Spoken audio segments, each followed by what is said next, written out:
Hey everyone, welcome back to the channel. And if you're new here, make sure to hit that subscribe button because today we're re-exploring something that might surprise you, the fascinating and somewhat counterintuitive connection between intelligence and anxiety. You might think that being smart would protect you from anxiety, that having a sharp mind would help you rationalize your way out of worry, or that intelligence would give you more control over your emotions. But the reality is, actually, the opposite. Research consistently shows that people with higher intelligence are often more prone to anxiety, rumination, and overthinking. If you're someone who has always been told you're smart, but you also struggle with constant worry, racing thoughts, or feeling like your mind won't shut off, this video is going to make so much sense. We are diving into the psychology and neuroscience behind why intelligence and anxiety so often go hand in hand, and why your smart brain might actually be working against you when it comes to peace of mind. Let's start with the most fundamental reason. Intelligence means you have a greater capacity to imagine, predict, and mentally simulate future scenarios. And while this is amazing for problem solving and planning, it's also a perfect recipe for anxiety. Think about it. Anxiety is essentially fear about the future, about things that haven't happened yet and might never happen. The more intelligent you are, the more detailed, complex, and numerous the future scenarios you can generate. Your brain can run elaborate mental simulations of everything that could go wrong, playing out conversations that haven't happened, imagining worst-case outcomes in vivid detail, and identifying potential threats that others might never even consider. This isn't a bug in your system, it's actually a feature of intelligence, but it means your powerful imagination becomes a double-edged sword. Other people might have a simple thought, like I hope the presentation goes well, but your brain is already 3 steps ahead, running through 17 different ways it could go wrong, complete with imagined emotional responses and contingency plans. This cognitive capacity for future projection, which makes you excellent at planning and strategizing, also means you're essentially pre-experiencing potential negative outcomes, which triggers real anxiety in the present moment about things that exist only in your imagination. Here's another big factor. Intelligent people tend to be more aware, and awareness is both a gift and a curse when it comes to anxiety. You notice more. You pick up on subtleties others miss. You're attuned to nuances in social interactions. You recognize patterns and connections, and you're hyper-aware of complexity and ambiguity in situations. This heightened awareness means you're constantly processing more information, which can be cognitively overwhelming and anxiety. For example, in a social situation, you might notice someone's microexpression, their tone shift, their body language change, and your intelligent brain immediately starts analyzing what it means, whether you said something wrong, how to adjust your behavior. Meanwhile, someone less attuned simply continues the conversation, without that extra layer of analysis, and your awareness also extends to existential concerns. Intelligent people are more likely to grapple with big questions about meaning, mortality, purpose,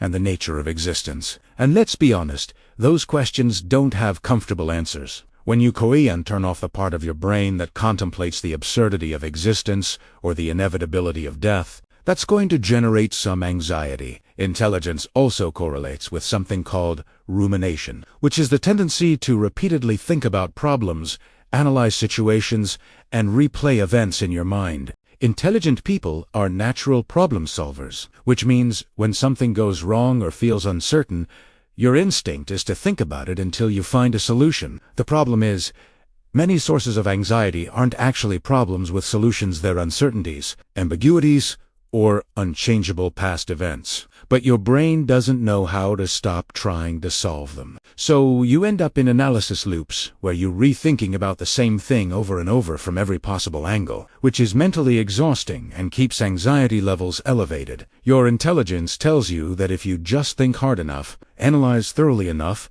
you'll find the answer or the way to feel better.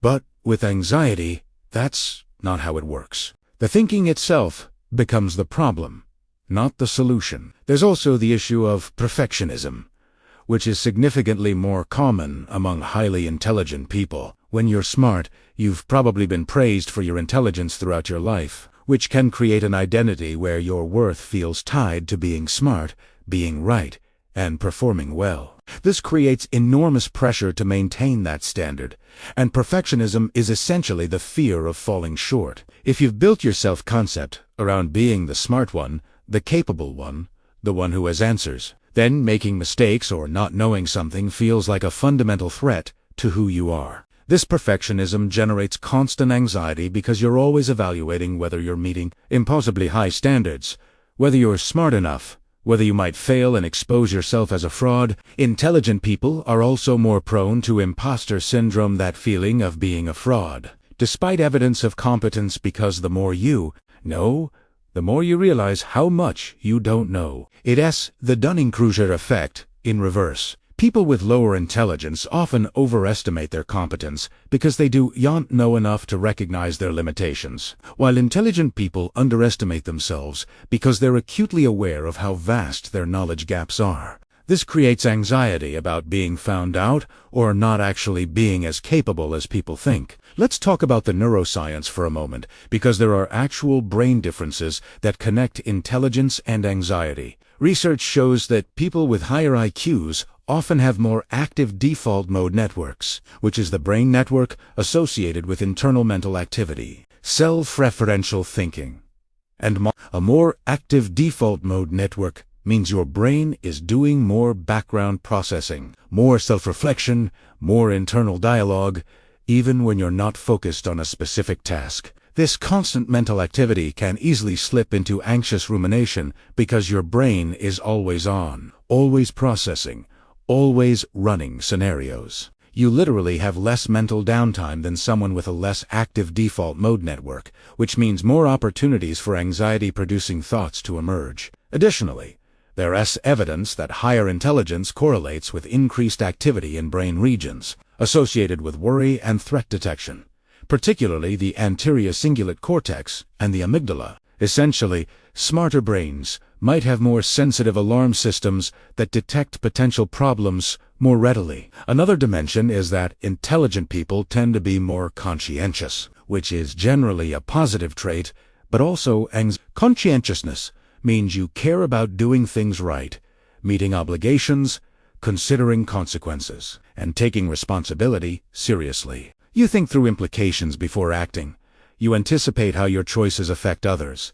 You hold yourself to high standards. All of this is admirable, but it also means you carry more mental burden than someone who operates more impulsively or with less consideration. You're constantly running internal cost-benefit analyses, moral calculations, and responsibility assessments, which is cognitively taxing and generates anxiety about making wrong choices or disappointing people. There's also what I call the curse of seeing solutions, which is particular to intelligent people. When you're smart, you can often see multiple ways to solve problems or improve situations, which sounds like it would be empowering, but it can actually be paralyzing and anxiety. You see the gap between how things are and how they could be. You recognize inefficiencies and problems that others don't notice, and you feel a sense of responsibility or frustration about it. This applies to everything from global issues to personal relationships to your own life.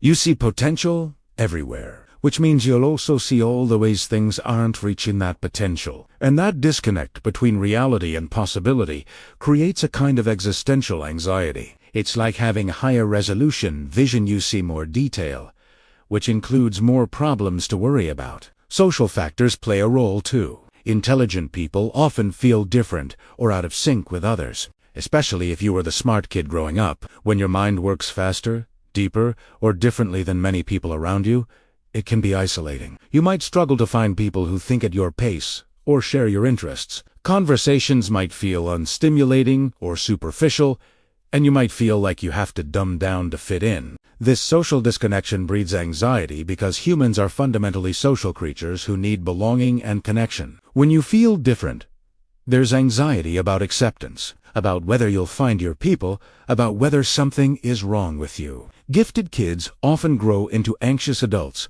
partly because of years of feeling like outsiders. Let's not ignore the pressure and expectations that come with being intelligent. When you're smart, people expect things from you: teachers, parents, employers, even you yourself. There's this narrative that if you're intelligent, you should be successful, should contribute something meaningful, should live up to your potential.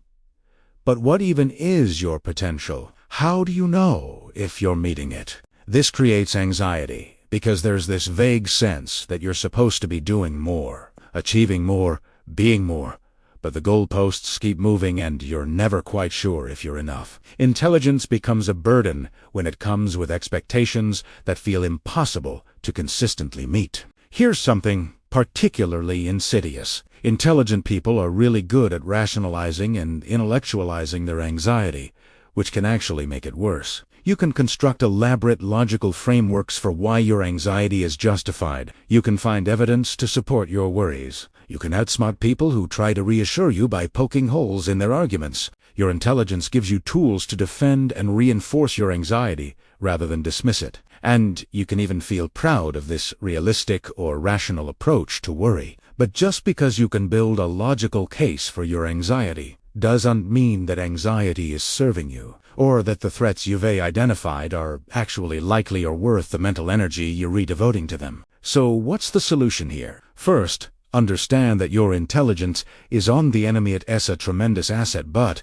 you need to learn to direct it appropriately. Not every thought your smart brain generates deserves deep analysis. Learning to recognize rumination as distinct from productive problem-solving is crucial. If you're thinking about something for the 5th time and no new insights are emerging, that's rumination, not analysis.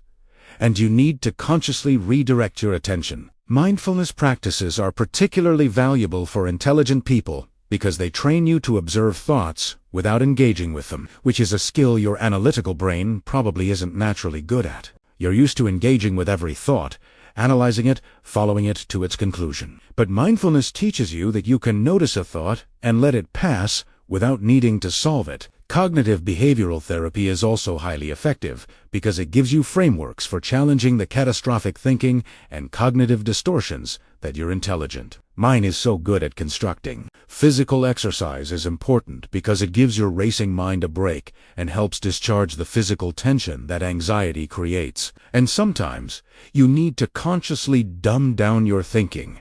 Not because you're actually less intelligent, but because applying full intellectual force to every situation is exhausting and often counterproductive. Not everything requires your maximum cognitive capacity, and learning to dial it down is a skill. If this video resonated with you, please give it a thumbs up and share it with another overthinker who might need to hear this. Drop a comment telling me whether you relate to this connection between intelligence and anxiety. I am genuinely curious about your experiences. And remember, being smart and being anxious aren't permanent partners with the right awareness and strategies. You can keep the benefits of your intelligence while reducing its anxiety-producing side effects. Thanks so much for watching, and I'll see you in the next video.